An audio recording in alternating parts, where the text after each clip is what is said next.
Тайга не прощает ошибок, но еще меньше она прощает человеческую жестокость. В том глухом урочище, куда даже лесники заходят редко, стоял забытый браконьерский капкан.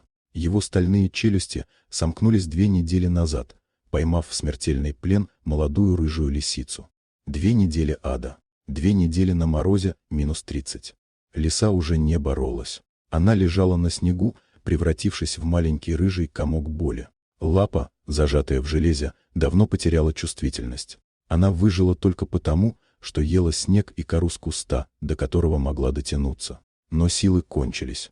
Глаза зверя начали стекленеть. Она ждала конца. Вдруг кусты затрещали. Лиса вздрогнула. Шаги были тяжелые. Это не человек. Человек ходит иначе. Это был зверь. Крупный, мощный хищник. Лиса вжалась в снег. Если это волк, смерть будет быстрой. Из чащи вышел огромный, лохматый пес. Помесь алабая и волкодава. Одичавший, с рваным ухом и шрамами на морде. Гроза местных лесов, от которого прятались даже волки. Он увидел лису. Пес глухо зарычал, и пар вырвался из его пасти. Он медленно подошел к беспомощной пленнице.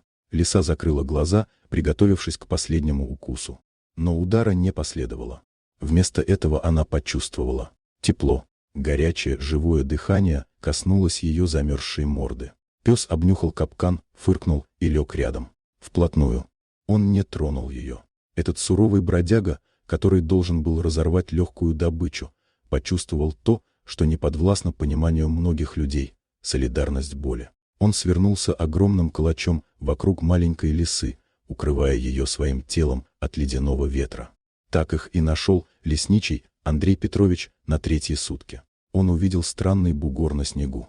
Когда он подошел и вскинул ружье, огромный пес вскочил. Он не убежал. Он встал над лисой, скаля зубы, готовый биться с вооруженным человеком за жизнь этого маленького рыжего существа, которое стало его подопечным.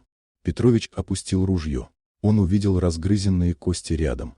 Пес носил лисе еду. Он грел ее своим теплом, не давая замерзнуть насмерть. «Ну ты даешь, бродяга», — прошептал лесничий, доставая из рюкзака инструмент. «Отойди, я помогу».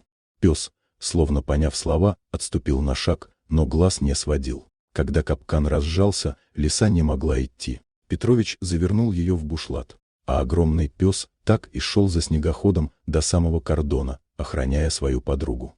Теперь они живут у лесника вдвоем. Дикая лиса и суровый пес. Спят в одной будке и едят из одной миски. Потому что в ту страшную зиму они поняли, неважно, кто ты, лиса или собака. Важно, есть ли у тебя сердце. Дорогие друзья, если вам понравилось видео, поставьте лайк, а также подписывайтесь на канал, где наши авторские истории выходят каждый день.